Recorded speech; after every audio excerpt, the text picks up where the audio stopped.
Hello, everyone, and welcome into our Capital One home field advantage discussion tonight. We want to get you ready for the Orange Bowl. The Capital One Orange Bowl is going to be spectacular this year with the Texas A&M Aggies and the North Carolina Tar Heels. So we are going to bring you two Super Bowl champs tonight to talk about their respective alma mater, and I cannot wait to bring in our guests now and talk a little football, a little fun, and of course, talk all about the Aggies and Tar Heels.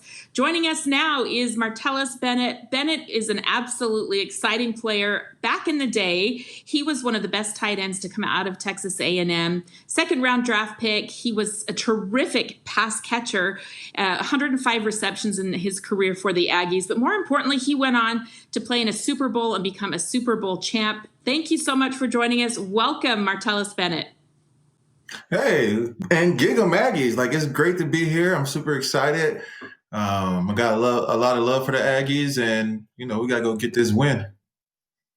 Absolutely. And joining us from the Tar Heels side is someone who no one in the world looks better in that baby powder blue than this man. Jeff Saturday was a center for North Carolina, and I love his story so much, and we'll get into it a little bit tonight. But he went unsigned, undrafted. He signed as a free agent with his very first NFL team and got cut, never played a game. But that did not stop him. He went on to a long 13-year career in the NFL, six-time Pro Bowler after not being drafted. Jeff Saturday, congratulations on your long career, and thanks for joining us tonight.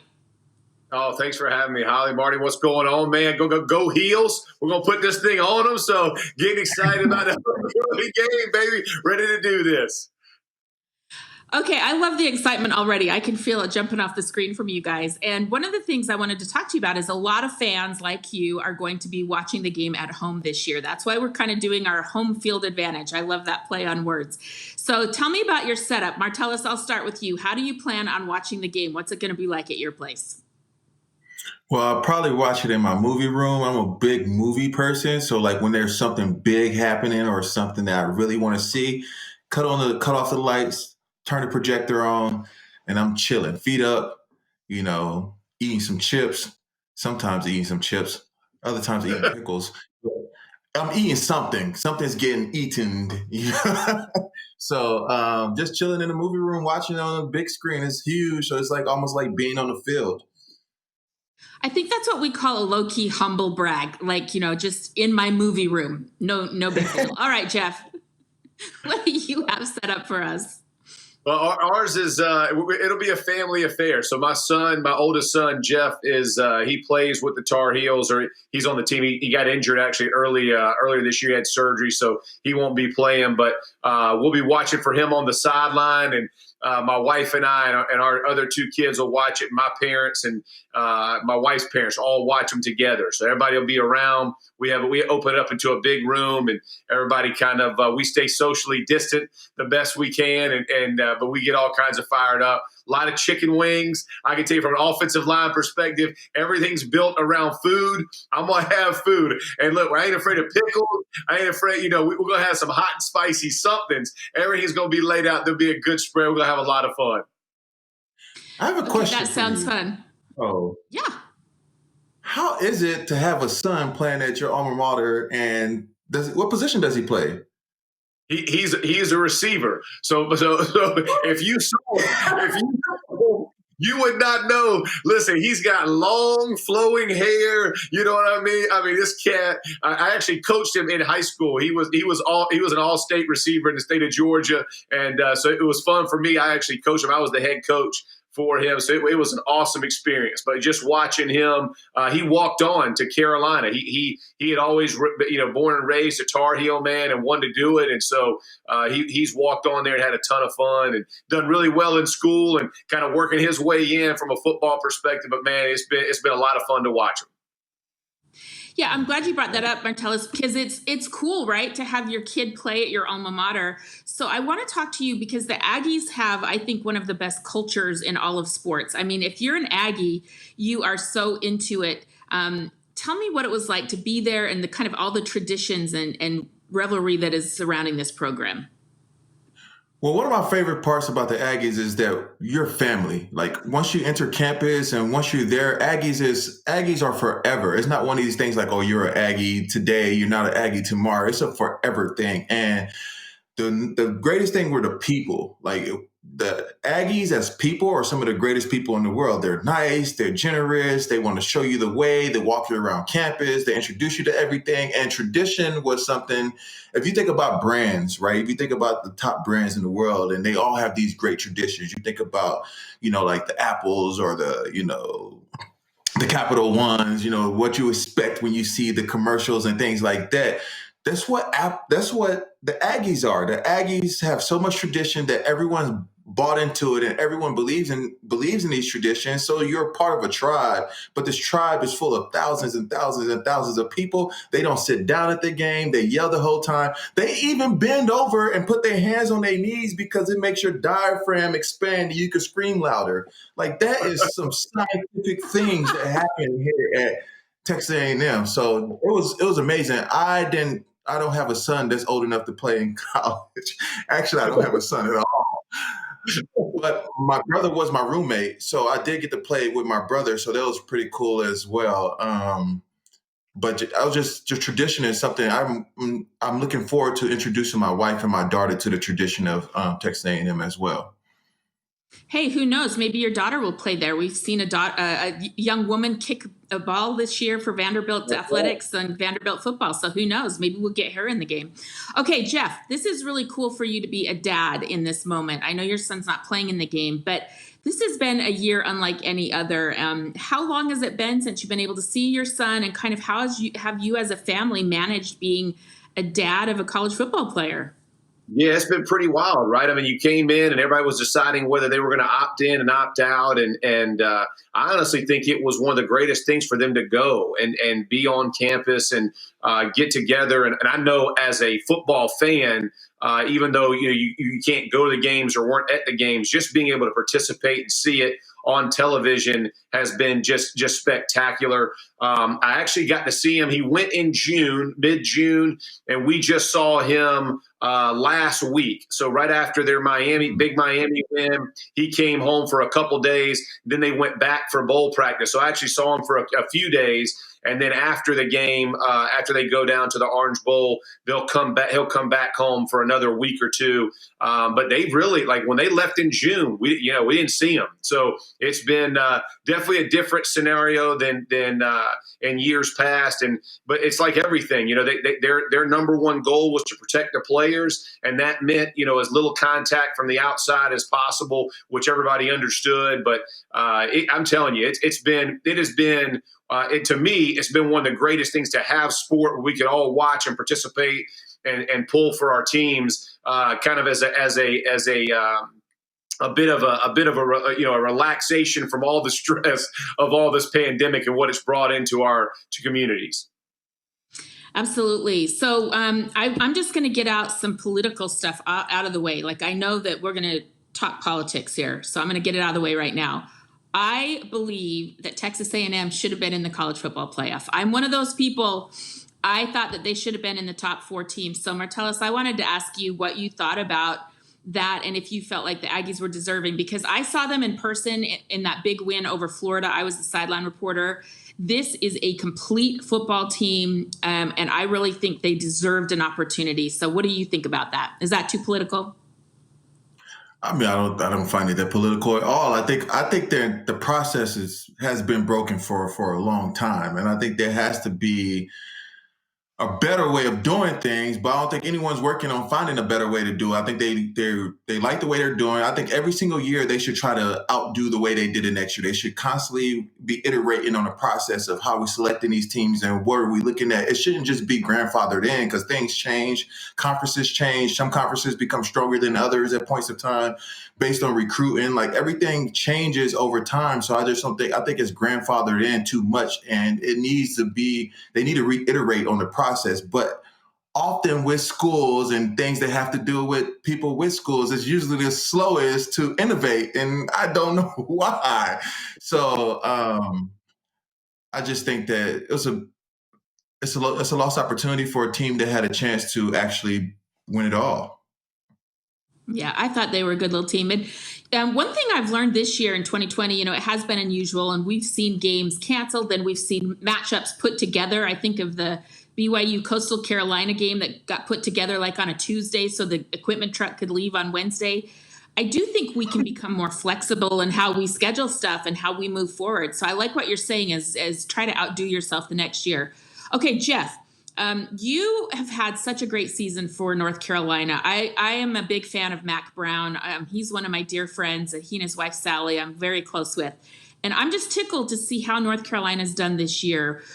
For you, it's, you've had a lot of years where they weren't good. What has this been like? One of their most successful seasons and their best bowl game since 1950. It's the first time they've been at a big bowl since 1950.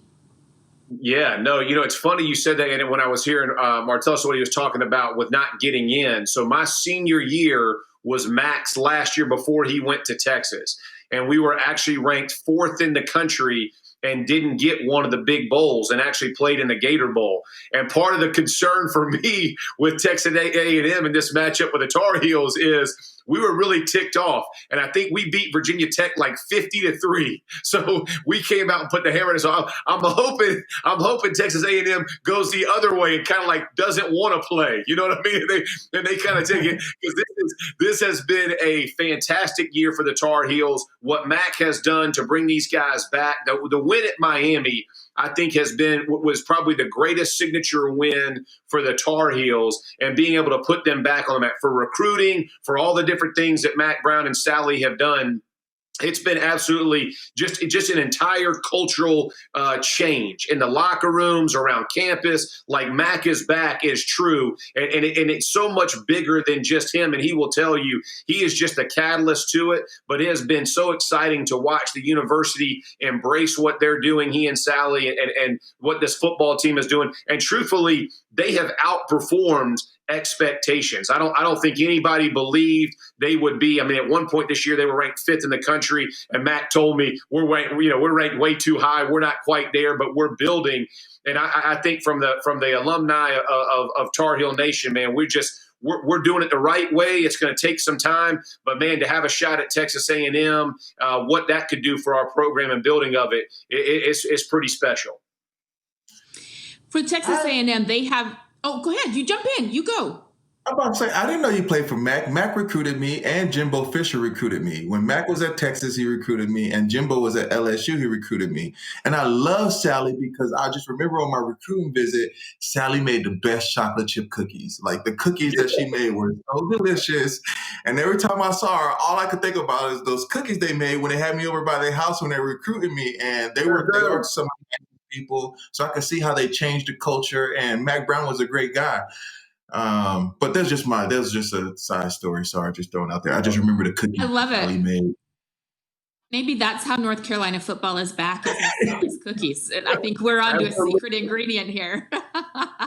Okay, Martellus, Texas A&M has some really exciting players. Kellen Mond is a quarterback who, was thrown into fire, had to start as a freshman, but he's gotten better and better every year.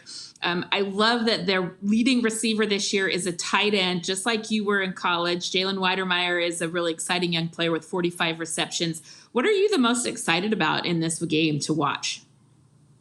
I love to see any tight end get boogie against a defense, right? The tight end is my favorite position. They're the best. The tight end is the Batman's utility belt, right? So to have a good running game, your tight end has to be able to block. So the fact that Isaiah Spiller has ran for almost 1,000 yards tell me that you're able to set the edge and block when you need to block, but also you have to be able to get down the field. And Jeff, you love a tight end that could block, because because you don't want anybody to tip off the game. So I'm really looking to see them kind of stretch the field a little bit, with the tight end, and see what kind of plays they're making with him. But I'm excited because he's a young guy, so there's a lot of room for growth. And I'm hoping that one day I could actually have conversations with him and pass on the knowledge that I know so that he could grow as a player as well. To me, Kellen Mond, when I first watched him, he reminded me a lot of his throwing mechanics. Reminded me a lot of Colin Kaepernick. Like, when he was in the pocket, I always just look at the way he's built, the way that he stands, and sometimes when he takes off and run, he reminds me of a Kaepernick type guy, and the way that he throws the ball. So, they don't really throw it as often as I would like as a tight end, but when I had a running back who runs the ball well, I don't mind blocking. So I'm just looking for them to try to air it out a little bit. I want a big game from the tight end. I want to see the running backs hit the edge, get down the field, and they're going to have to stop the passing game. So, because Carolina seems like they could really, really air it out when they need to. Yeah, it's interesting. I did some research. Is so many of the teams I covered this year, the tight end was the leading pass catcher. And passes to tight ends are up in college football this year, almost 19%. And I think the trickle down effect from the NFL, like we're just seeing that position become more utilized and more valued, which I think is really cool.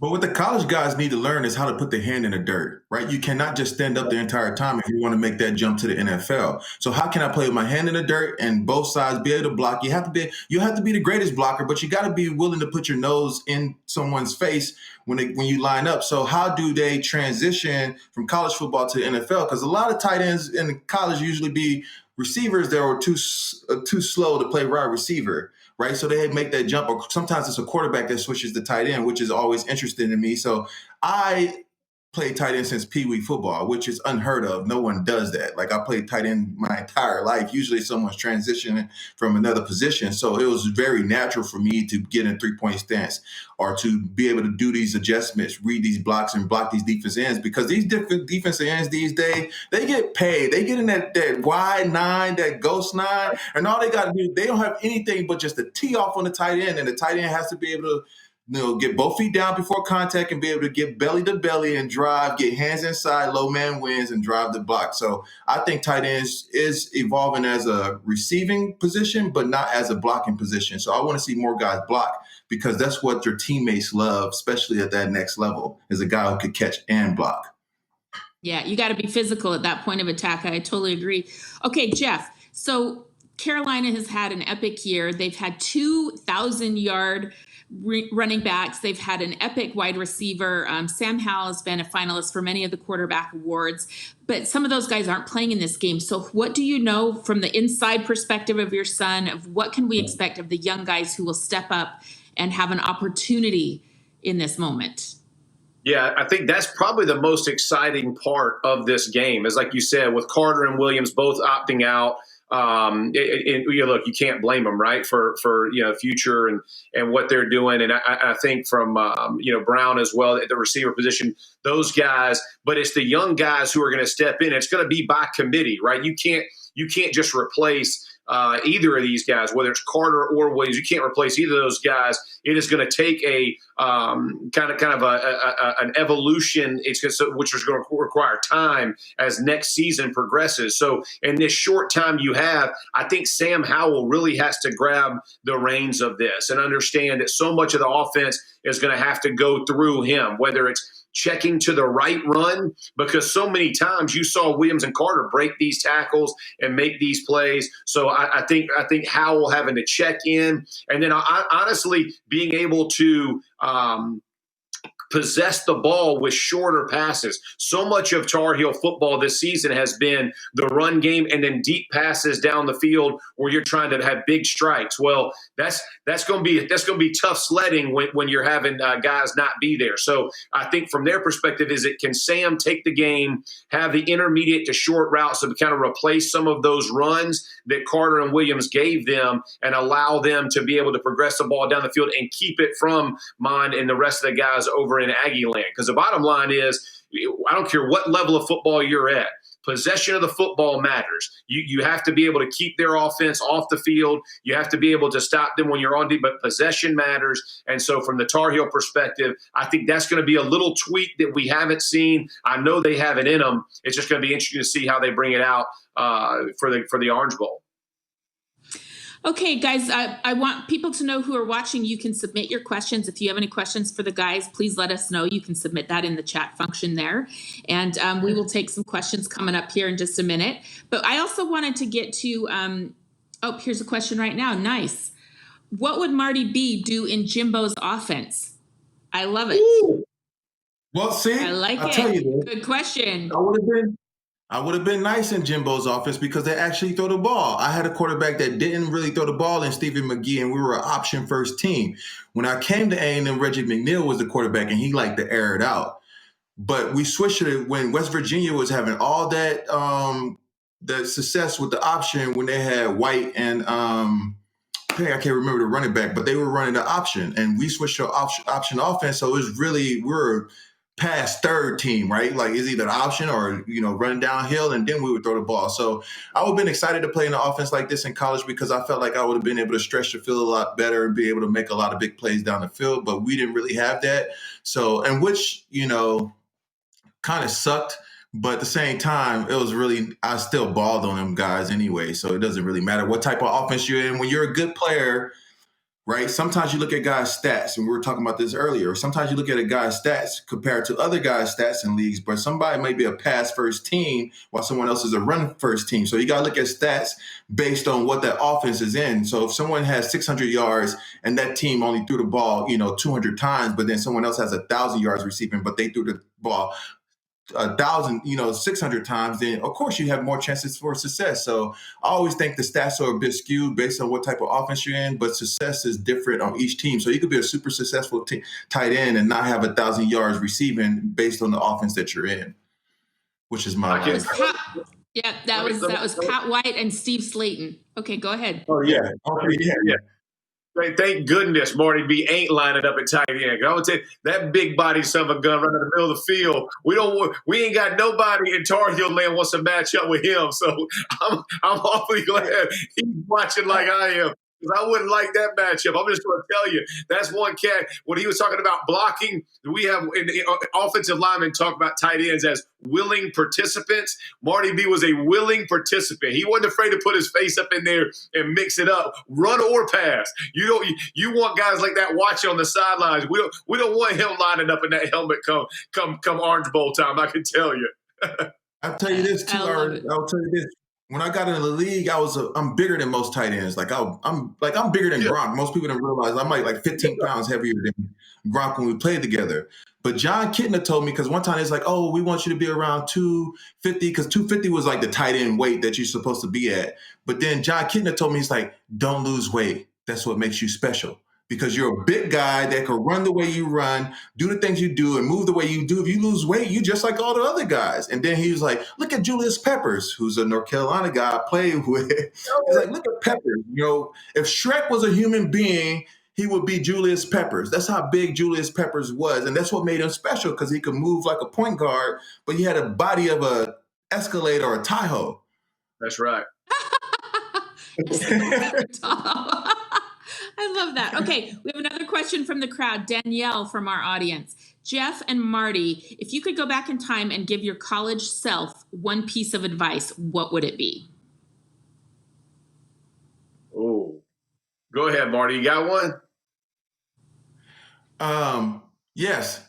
Don't hang out with the football team so much. Make some relationships with people in other areas around the school, like the business school or these other spaces that you could use in life outside of the game. Because when I look at a lot of times, like if all my friends are in sports, when I transition into other things, I don't really have people in these other spaces of life. So I would say, cross-pollinate with the entire campus and don't just stay in that little bubble of athletes, right? Expand your horizons and friendships with as many different people and diverse people across campus as possible. That's one thing I regret not doing.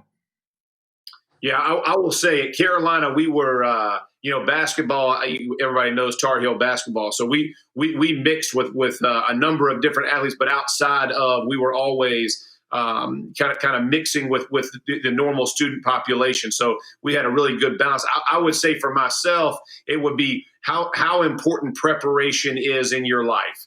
Right? Like whether it was in college, whether it was in classes, whether it was when I went to the league, whether it's working for ESPN, like make sure you're prepared, right? Like you take care of your business beforehand. So many people get somewhere and they're just ill prepared for whatever the situation is at it. And you're trying to make things happen as opposed to just having a little bit of forethought goes a long way. And I can tell you, when I was 17, 18 years old going to college, I didn't have a lot of forethought. So let's see if I myself looking back, 25 so years.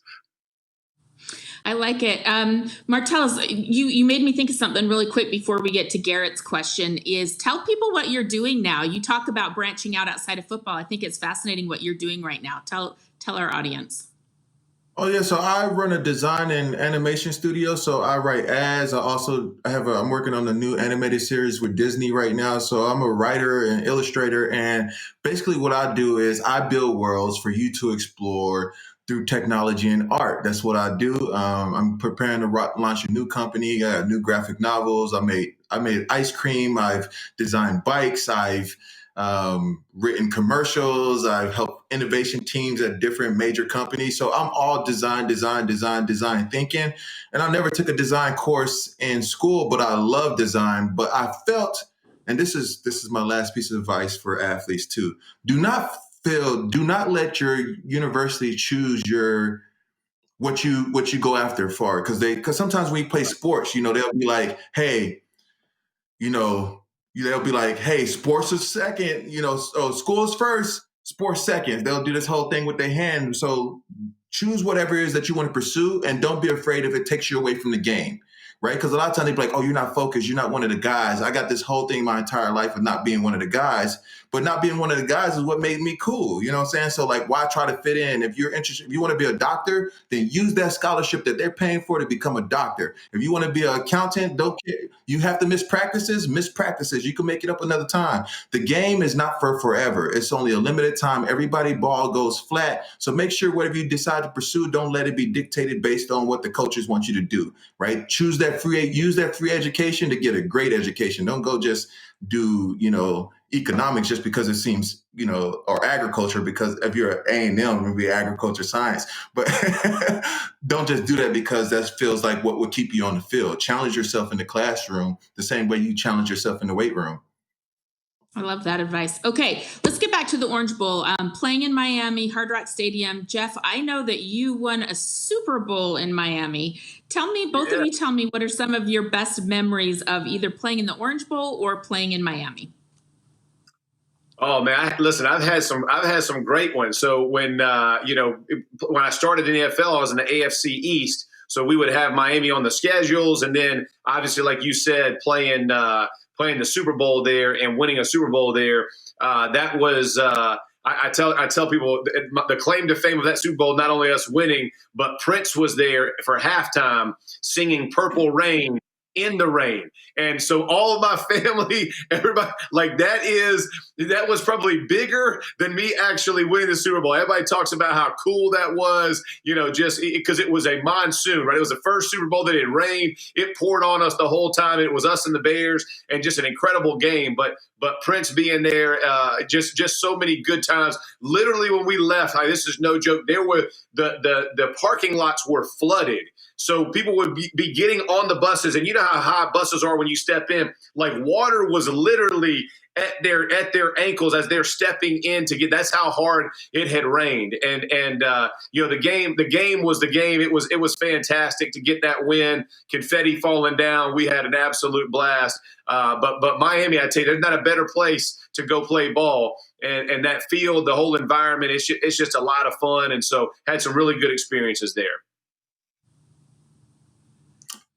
Most of my great experiences in Miami weren't on the football field. I knew it. I knew it. I said all the experiences you can tell a family audience. I will say this though. Okay, so when I was playing for A&M, I met a guy named Kevin Everett who was a Hurricane. I was supposed to go to Miami University, the University of Miami, coming out of college, and there's a tight end U. So why wouldn't you want to go there, right? And I met a guy named Kevin Everett who kind of became a mentor to me while I was at A&M. And unfortunately, he broke his neck while playing for the Buffalo Bills. So when we got ready, I called Coach Franchione. When we got ready to play the University of Miami, I was like, hey, can I wear number 85 to honor Kevin Everett in this game? So I wore number 85 against the Hurricanes in honor of Kevin Everett when I was in college. So that was like one of my best memories in that stadium. That's cool. Oh, that's beautiful. You've always been an expansive thinker. I love how your brain works. I love getting to hear these stories. That's beautiful. Okay, before we go, I know we're going to run out of time here. Do you guys have any, like, if you were to put the game plan together, if you're Jimbo Fisher, here's what we got to do against North Carolina, or Jeff, if you're Matt Brown, what does it have to look like in the Orange Bowl, in the Capital One Orange Bowl? I think for the Tar Heels, they got to stop the run game of the Aggies. I mean, listen, we talk about all the time, offenses, they draw people, defenses win games. And defensively, you got to stop the run, force Mon to beat you over the top, make them make big explosive plays. I think that's what they'll have. And then let Howell have the type of day he needs to have. But ultimately, if they can keep the ball away from you and keep Howell and the offense on the sideline and just kind of just beat your defense down and fatigue them, it's going to be a long afternoon. I agree. I say, as an offensive guy, I like to chunk. I like to hit them, jab,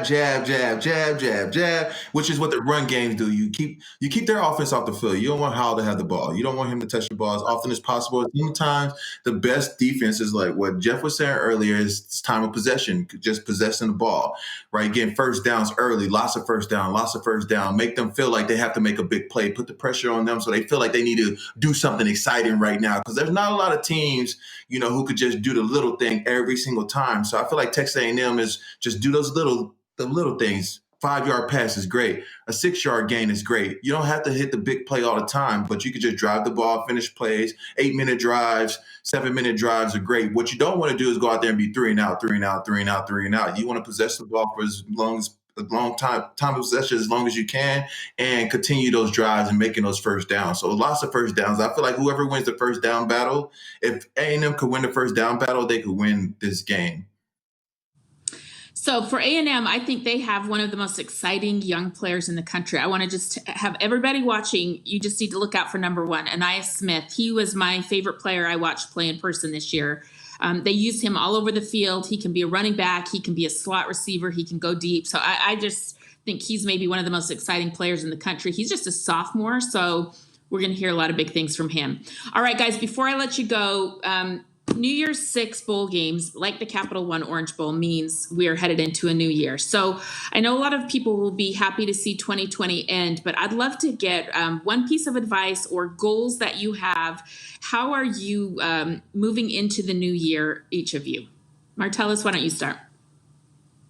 Well, I thought even though 2020 was disastrous in a lot of ways, I thought it was a great year to really spend time with self. Right, I got to know more about me, learn more things about myself, like truly dive into my inner self, and whether that's through meditation, whether it's through reading, through exploring these different ideas and concepts. So really, it was a chance to find a way to figure out who I truly am. Like, I really spent a lot of time with me, and I know a lot of people don't want to spend time with themselves. I feel like I'm great company. I will hang out with me any day, but going into 2021? Going into 2021, my thing is about putting out, right? Like sharing creativity with the world. How many people can I make smile? How many products can I make? How many things can I do that, make someone feel colorful and, just awesome. So I'm just trying to put out many things as possible to share my creativity with the world in 2021. So actually I'm probably going to put out like 20 books next year. Nice. I love it. I'm pretty similar with Marty. Like when we talk about 2020, as devastating as a year has been to some, and our family in particular, we have really tried to use it as a time to grow closer to each other. My daughter, my middle child, she's a senior in high school, so we've had great time with her and getting her ready to go to college, and just the amount of time we've gotten a chance to spend with she and my youngest son, who's an 8th grader. Like you're just never going to get that back, And even when Jeff, my oldest, came back from school, when they first sent them all home last March, it was a time like, it's just unexpected for parents with children that age that I probably will never get back. So I'm appreciative of that time. And I think 2021, my family and I, we were actually just talking about it yesterday on Sunday. One of our life motto is to love God and serve people. And so it's about serving people in 2021. Like, how important is it to show people the same love that you feel when you're in your home, when you walk out? That's the love that we should be showing. And so make sure, however we can better someone else's life, someone else's community, what can we do to do those things? That's really what our family's about and what we're focused on in 2021. Oh, I love it. Those are beautiful ideas. Be creative, put things out there, make people happy, and serve others. Wonderful advice. And I'm so happy we got to spend this time together. I hope you guys had fun. I had a lot of fun. I hope our viewers enjoyed it as well. You guys, please don't forget, you can meet both of these guys in the Capital One Athlete Lounge. Just head to the link in the description to register. Spots are limited so make sure to sign up soon. Our session tomorrow with Mike Evans and Eric Ebron will be right here on the Capital One Orange Bowl YouTube live at 5:15 p.m. I don't know how they're going to top this. I loved you guys. I think you were what a way to get out of the gate for us. I loved it. Thank you for your time tonight, guys. I had a blast. Thanks. I got an idea for you and your family. Saturdays with the Saturdays. I like it. Wanted to put something together, man. You bring me some creativity. I'm all about it. It'll be fun. Heck yeah. All right. Thank you, everybody, for watching. Thanks for being here with us on the Capital One Orange Bowl YouTube special. We'll see you again soon.